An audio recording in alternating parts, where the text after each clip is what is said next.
خنزیر کھانے والا ظالم بادشاہ۔ پرانے زمانے میں بنی اسرائیل کا ایک بادشاہ تھا جو کافر ہونے کے ساتھ ساتھ بہت ظالم بھی تھا، جو لوگوں کو خنزیر کا گوشت کھانے پر مجبور کرتا تھا اور جو آدمی انکار کرتا تو اسے سخت سزا دے کر ہلاک کروا دیتا۔ پھر اس زمانے کے سب سے بڑے عابد کو بادشاہ کے پاس لایا گیا۔ لوگ اس عابد کے مرتبے اور فضیلت سے آگاہ تھے۔ لوگ نہیں چاہتے تھے کہ اس عابد بزرگ کو بادشاہ کی طرف سے کوئی تکلیف پہنچے۔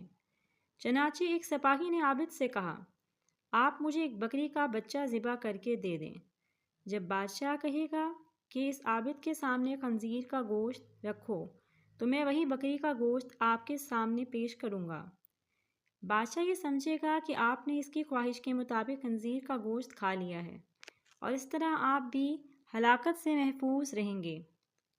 عابد نے بکری کا بچہ ذبح کر کے اس کا گوشت سپاہی کو دے دیا۔ جب عابد کو بادشاہ کے سامنے لایا گیا تو بادشاہ نے حکم دیا کہ خنزیر کا گوشت لایا جائے۔ منصوبے کے مطابق تو اس سپاہی نے بکری کا گوشت عابد کو پیش کیا۔ بادشاہ نے کہا، میرے سامنے خنزیر کا گوشت کھاؤ۔ عابد نے کہا، میں ہرگزر نہ کھاؤں گا۔ یہ سن کر سپاہی نے اشارے سے بتایا کہ یہ وہی بکرے کا گوشت ہے جو آپ نے دیا تھا، آپ بلا جھجک کھا لیں۔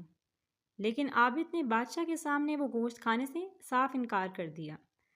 ظالم بادشاہ نے سپاہیوں کو حکم دیا کہ اسے قتل کر دو۔ جب عابد کو قتل کرنے کے لیے لے جانے لگے تو وہی سپاہی قریب آیا اور کہا کہ آپ نے گوشت کیوں نہیں کھایا؟ باخدا یہ وہی گوشت تھا جو آپ نے دیا تھا۔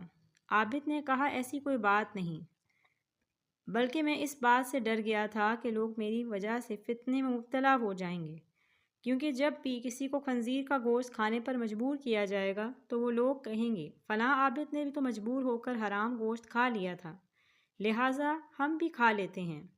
اس طرح لوگ میری وجہ سے بہت بڑے فتنے میں مبتلا ہو جائیں گے اور میں لوگوں کے لیے فتنہ ہرگزر نہیں بننا چاہتا۔